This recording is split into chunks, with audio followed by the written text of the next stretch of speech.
Bien, estamos con Laura Carboni, sí, secretaria general de la Asociación Gremial Docente UBA, para hablar no solo del contexto actual, sino de lo que está pasando en general a nivel educativo, con cambios, con reformas, con todas las vicisitudes que tienen que vivir los docentes, pero también los alumnos, y es un punto que tenemos en cuestión y debemos seguir debatiéndonos para que podamos ir fortaleciéndonos a futuro, pero no vamos a hacerlo sin antes presentarla. ¿Ya cómo estás, Laura? Acá Ezequiel de Pinochet te saluda.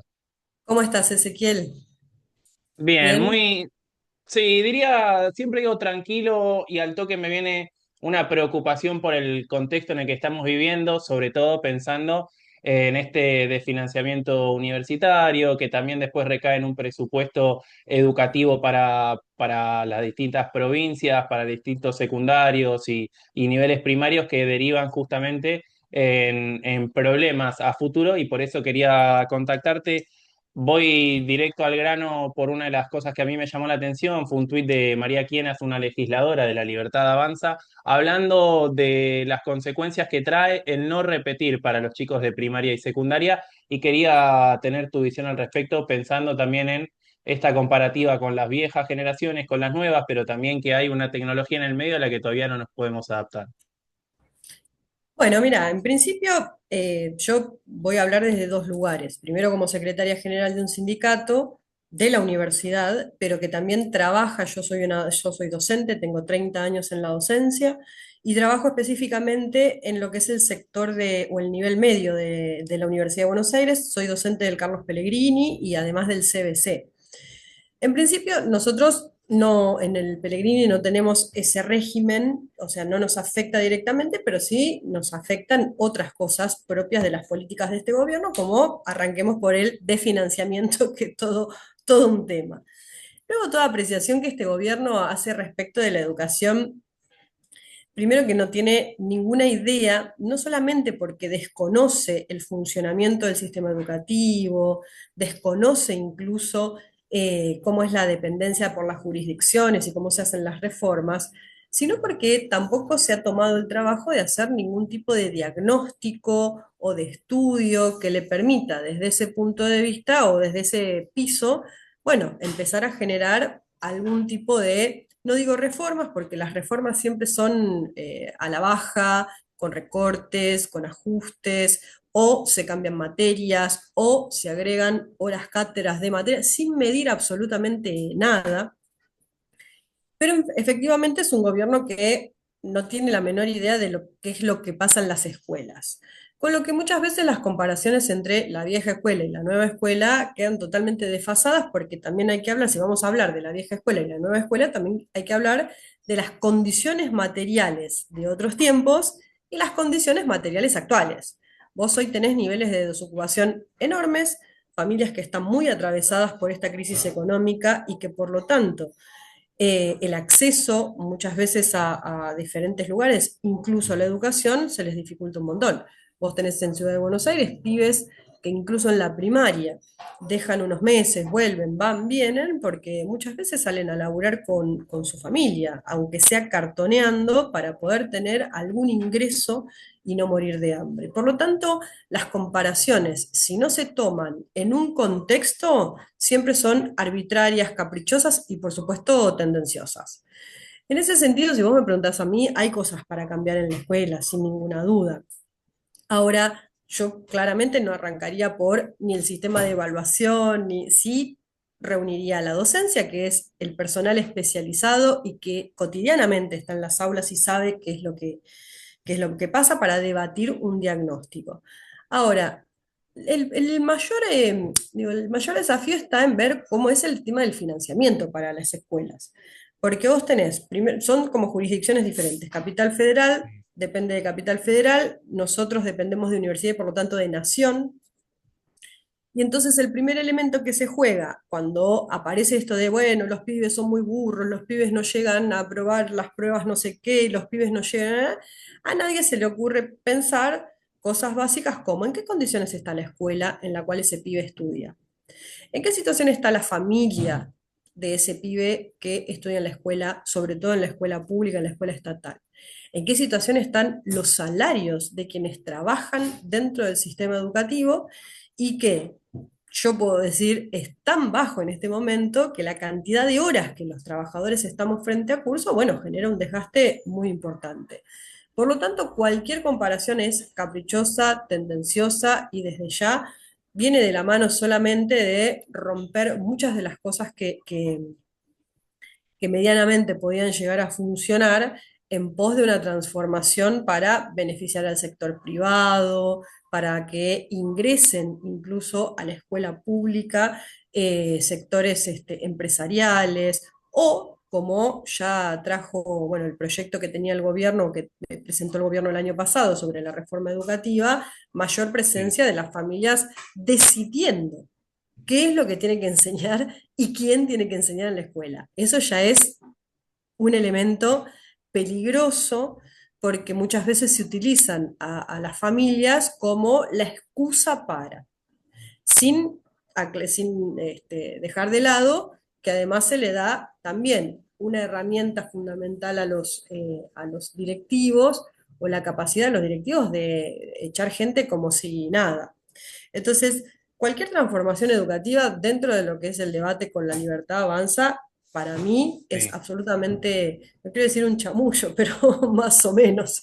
Digo, no manejan ningún tipo de expertise e incluso la gente que se dedica a opinar sobre educación ni siquiera conoce la escuela pública, lo cual es más triste todavía.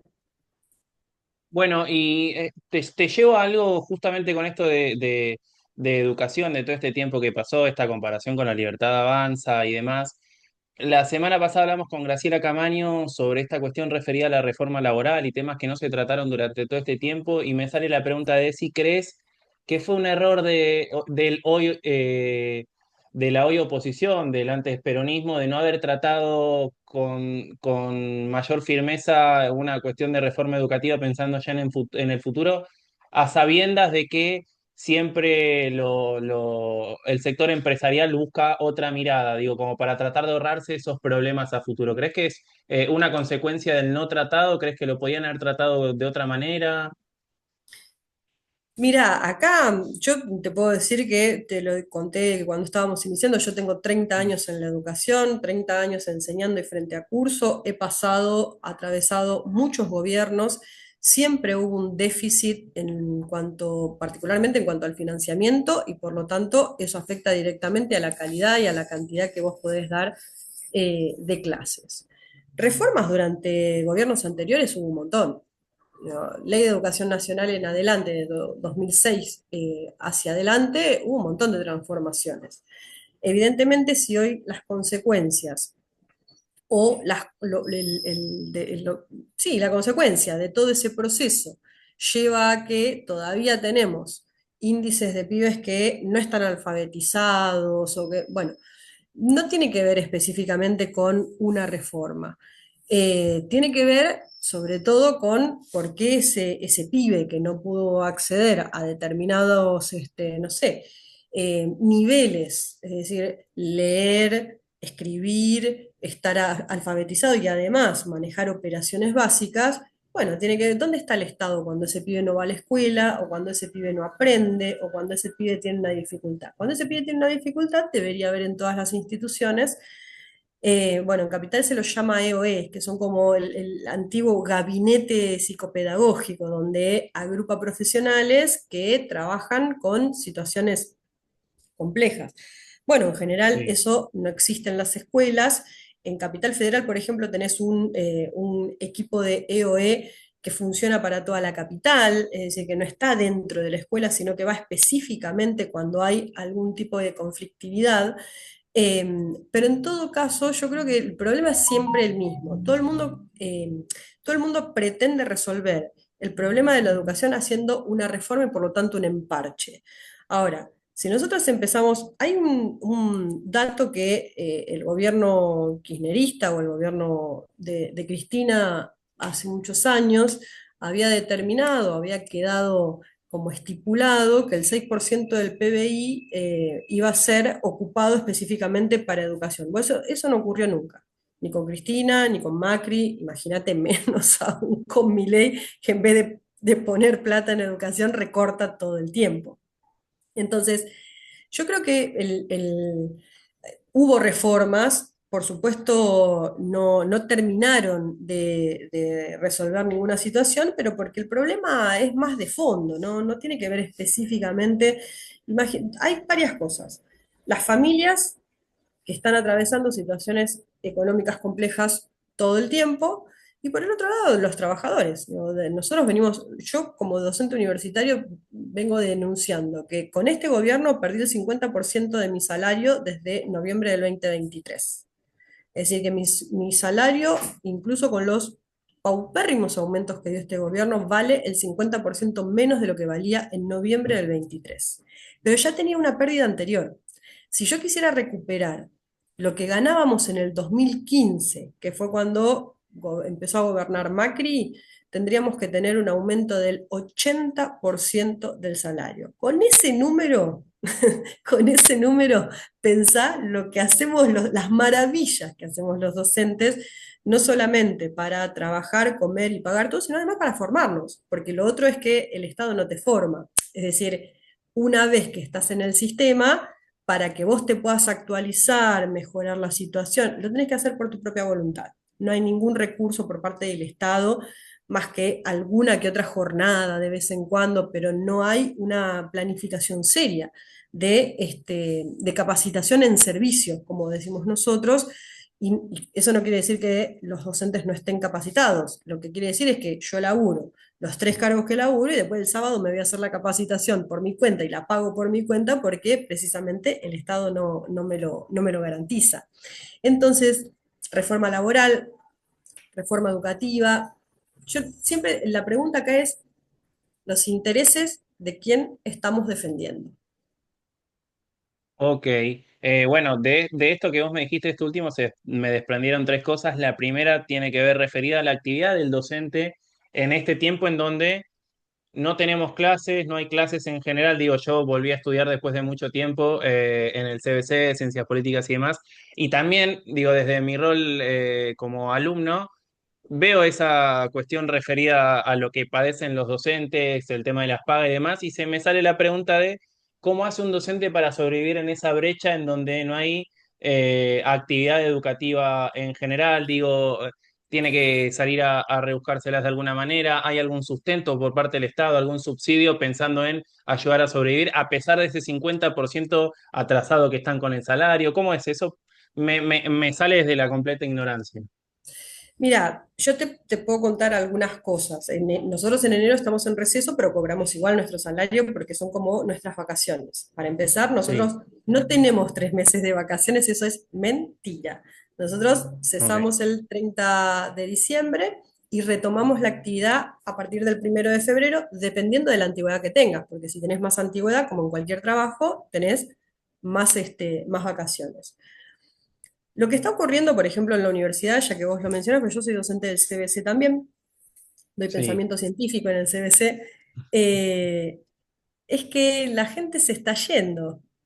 O sea, porque vos en el CBC tenés un cargo, mi cargo, yo tengo 30 años de antigüedad.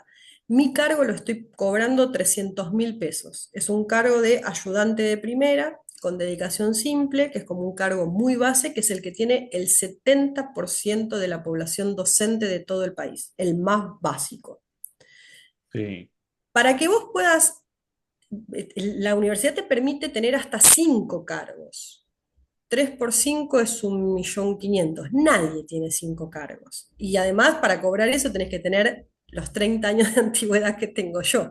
El promedio de docentes tiene 10 años, 12, 15 años, o sea que el salario es muchísimo menor.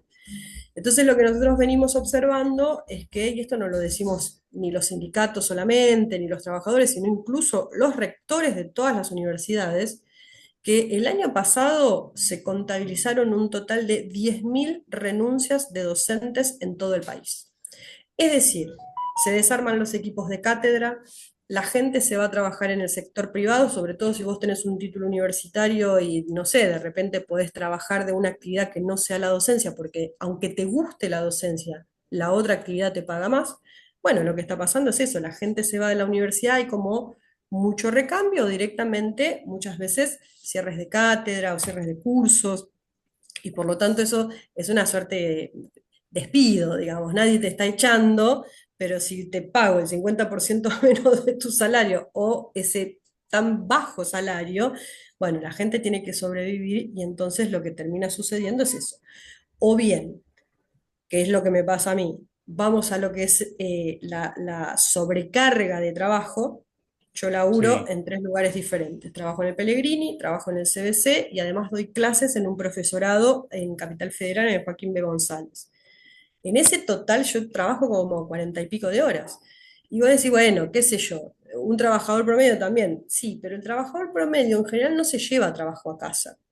Nosotros en casa corregimos, preparamos materiales, escribimos, contestamos mails, armamos actividades. O sea, nosotros los docentes tenemos, además de toda la actividad que realizamos frente a curso, un montón de actividad dentro de nuestros hogares. Entonces, por eso es que hoy estamos tan preocupados por el futuro de la universidad pública desde ya, pero por sobre todas las cosas por nuestra supervivencia, porque ciertamente así no se puede seguir. Bien, tomo dos palabras de ahí para hacerte la pregunta que te iba a hacer antes. Digo, hablaste de supervivencia y te agrego un concepto que faltó, que ustedes también hacen una especie de psicólogo del aula, pensando en controlarlos a los alumnos y demás. Y lo retrotraigo a una nota que le hice a Pitu Salvatierra, Alejandro Salvatierra, pensando también en las escuelas, en que se le da la espalda al sur dentro de Capital Federal. Y lo llevo a esto de cuánto crees que pueda sobrevivir la escuela en general bajo estos términos y cuánto puede llegar a tardar en reconstruirse todo esto pensando en estas condiciones que vos me mencionaste y que tan malas son en general. Mira, no sé si te puedo decir en términos de tiempo cuánto va a sobrevivir. Lo que es cierto es que, bueno, qué sé yo, por ahí hay gente que, digo, nosotros vamos, al igual que el año pasado y el anterior, vos no te Sí. olvides que nosotros en la universidad tenemos una ley votada 4 veces, aprobada en diputados y en senadores, y aún con el veto caído, el gobierno se desconoce completamente. Entonces, ¿cuánto? Bueno, depende de nosotros en el sentido de hoy si se está sosteniendo la universidad es por el trabajo docente y no docente, digo, por el trabajo de los compañeros que se dedican a hacer otras actividades y quienes damos clases. Hoy es así. No es por la universidad, no es porque los rectores estén haciendo nada mágico y menos todavía el gobierno. ¿Cuánto se puede resistir? Bueno, la verdad es que bastante poco. Por eso ya se está hablando de una posibilidad bastante cierta de que no inicien las Sí. clases durante el 2026.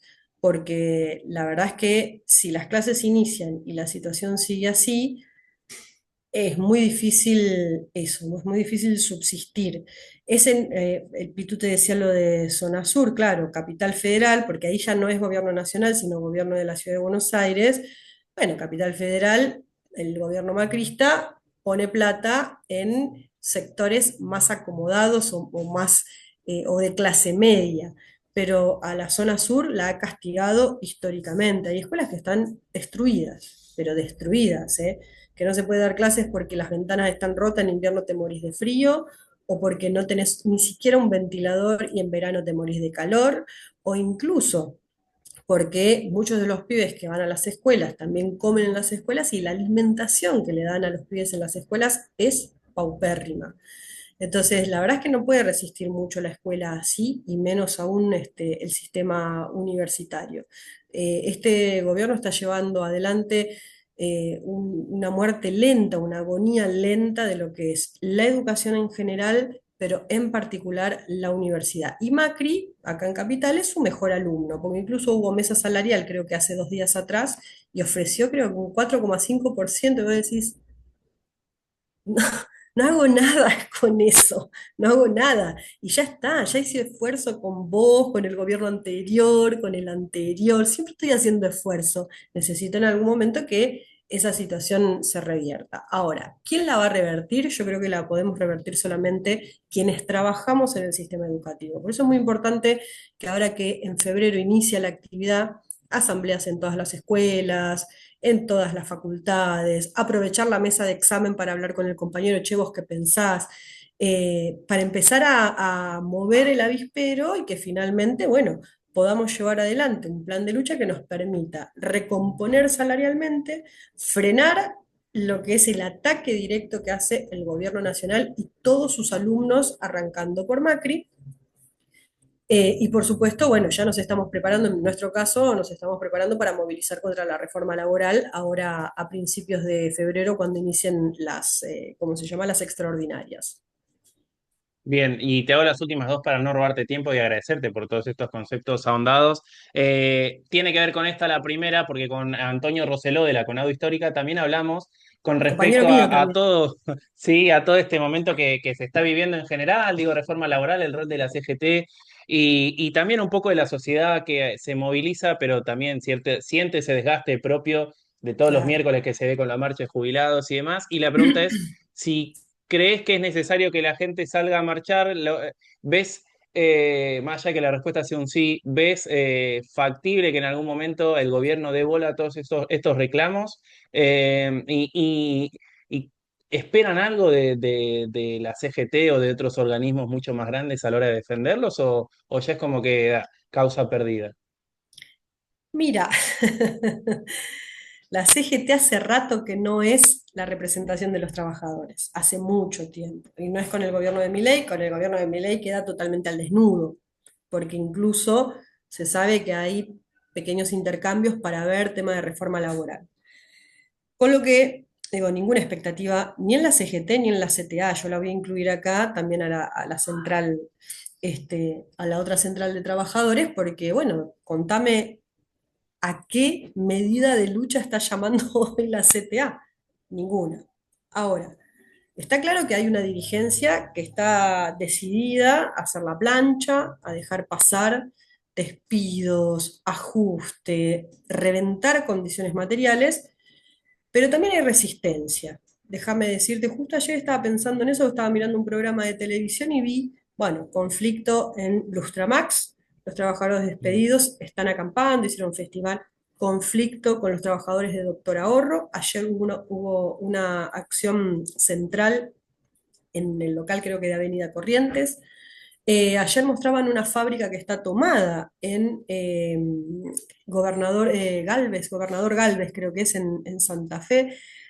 Es decir, que hay otra vez problemas en Granja Tres Arroyos, es decir, que hay en todo el país conflictos de las patronales que están súper recontra envalentonadas y que encuentran además en este gobierno un plafón y una protección, pero también hay focos de resistencia de trabajadores que están saliendo a la calle, a la toma, a la asamblea, etcétera, etcétera.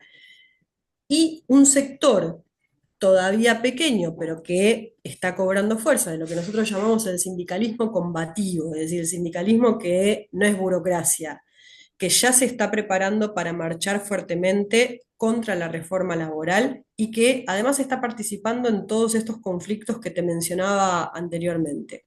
Por lo tanto, digo, como para cerrar un concepto, la manija la tenemos los trabajadores, esos trabajadores que hoy están luchando, si se unifica toda esa lucha en una sola, eso solo puede llegar a empujar a la CGT. Yo no espero nada que espontáneamente la CGT diga, uy, voy a defender trabajadores. No, porque de hecho no lo hace. Pero sí confío mucho en la capacidad de los trabajadores para organizarse y para salir a luchar como lo están haciendo ahora, bueno, cada vez con más fuerza, porque bueno, hoy se están empezando a ver los coletazos, la reforma laboral todavía no está votada, pero los despidos, las no indemnizaciones están a la orden del día. Bueno, eso tiene un límite también. Es decir, nadie quiere vivir como un esclavo o incluso nadie puede vivir sin trabajo. Entonces, eso tiene un límite. Y me parece que la salida está ahí, en esos conflictos, empezar a unificarlos para que cobren sean un puño para golpear las políticas de este gobierno, para que después no me digan golpista, digo, las políticas de este gobierno para que retrotraiga todo esto que están llevando adelante. Si nos van a dar bola, Bien. bueno, va a depender de la fuerza que nosotros le pongamos, eso es así. Ok, bueno, y ahora sí la última, pensando en esto que vos me dijiste, esta cuestión de desaparecer, hacer fuerte la educación en general, me quedó algo en el tintero referido a esta polarización que hay, sí, normalmente. Hablaste al principio de chicos que trabajan, de gente que viene desde el conurbano, mismo acá en Capital Federal hay una polarización que dijimos que también lo mencionamos con el Pitu entre el sur de la capital federal y el resto. Digo, ¿crees que todo esto puede llevar a un derive de mucho más facultades y universidades privadas en contraposición a lo público, que se termine, que sea el plan final de este gobierno o de gobiernos parecidos para toda la educación? O cómo lo ves en sí este panorama de acá, no sé, 10 años? Mira, yo creo que es el plan del gobierno desde que asumió. ¿No? No es que, no es su plan final, es su plan desde el inicio, es lo que quiere hacer, quiere que todo repose en lo que es la actividad privada. Nosotros no se lo queremos permitir. Vamos a hacer todo lo posible para que esto no sea así. Si triunfaremos, no lo sabemos. No puedo hacer futurología, pero sí te puedo contar todo lo que estamos haciendo ahora en enero, en enero, para que efectivamente los trabajadores encuentren un canal de expresión para ponerle un freno a el cambio de régimen que se vino, que no digo que no haya que cambiarlo. Yo soy socialista, por mí, revolución y adelante, pero no en el sentido de perder conquistas, sino todo lo contrario. Entonces, ¿qué va a pasar de acá a 10 años? No lo sé. Lo que yo te puedo decir es lo que vamos a hacer para evitar que efectivamente la universidad se cierre o se privatice o la educación en general eh, termine en manos privadas. Movilizarnos desde ya. Hemos demostrado una capacidad enorme de movilización. Y si después no hubo muchos cambios, hubo algunos poquitos que hemos conseguido, también se debe a cómo las autoridades, los sindicatos terminan negociando con el gobierno. Si nosotros cobramos, la fuerza viene desde abajo, bueno, incluso eso también bloquea que vayan a hacer acuerdos con el gobierno nacional y los gobiernos de las jurisdicciones. Bien, y ahora sí la última, estamos apremiados por el Zoom, pero ya casi todas fueron respondidas. Me queda esta sola en el tintero, que es más lúdica, más de color. Digo, si vos tenés que mandar a recusar al gobierno una materia del CBC o de la facultad, ¿cuál elegirías y por qué? Una que doy yo, formación ética y ciudadana, no tiene la menor idea. Necesita conocer un poquito más y reflexionar sobre un montón de cuestiones de la condición humana. Es un gobierno, más allá de que es un gobierno capitalista, que defiende los intereses de los sectores privados, además es cruel. Digo, ejerce una crueldad importante en muchos sectores vulnerables dentro de este país. Bien, todo más que respondido, conceptos ahondados por todos lados, en pos de una mejora y una esperanza para el crecimiento y el desarrollo de la salud, de la universidad pública y de la educación pública. Mencioné salud porque también es algo que debería tratarse en general y que por suerte lo estamos visibilizando dentro de este programa, así que no hay nada más que agradecerte, Laura, por todo este tiempo y los conceptos ahondados.